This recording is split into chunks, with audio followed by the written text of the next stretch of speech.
Since the posting of our first 2 episodes covering the OSHA ETS, we've received a lot of questions from clients asking when we would receive a decision from the U.S. Supreme Court as to the enforceability of that ETS. So today on this episode of Employment Law After Hours, I'm here to provide you with some analysis of when we can expect that decision and what you should be doing in the interim.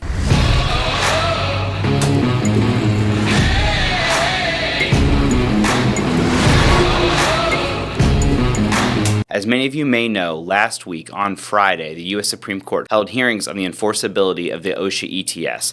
Specifically, attorneys for both the government and various trade organizations and states presented their arguments as to why the OSHA ETS either is or is not enforceable. The Supreme Court is the final arbitrator in the United States who will be tasked with determining whether the OSHA ETS is enforceable. So the question remains, when will we have that decision from the Supreme Court? Before I get to that answer, I do want to quickly recap what the OSHA ETS states. Pursuant to its terms, employers who have more than 100 employees must implement mandatory masking or testing policies, or on the other hand, a mandatory vaccination policy by January 10th, 2022. That is actually today while we're recording this. Most employers are going to choose the masking and testing option based on what we've seen in the market. Pursuant to its terms, starting January 10th, 2022, all unvaccinated employees in your workforce must begin to wear masks. In addition, beginning February 9th, 2022, these same employers with 100 or more employees must begin requiring their unvaccinated employees to get tested each week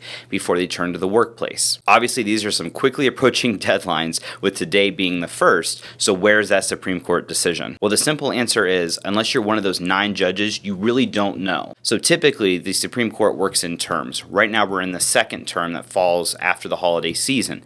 That term typically runs through the end of June. At the end of the scale, you could be looking at the end of June before we get a decision. However, more realistically, based on the statements made by the judges on Friday, they're hoping to have a decision before the February 9th testing requirements go into place. That is also the date when OSHA said it would begin enforcing its policy and testing requirements. So is it possible we'll see a decision before February 9th, 2022? That is certainly possible. In fact, just this morning, the Supreme Court issued a statement saying that decisions would be coming out this Thursday. Now, that doesn't necessarily mean it's going to be issuing decisions on this OSHA ETS, but it is entirely possible that the decisions come this Thursday. Of course, stay tuned to Employment Law After Hours for any updates as we await that final decision.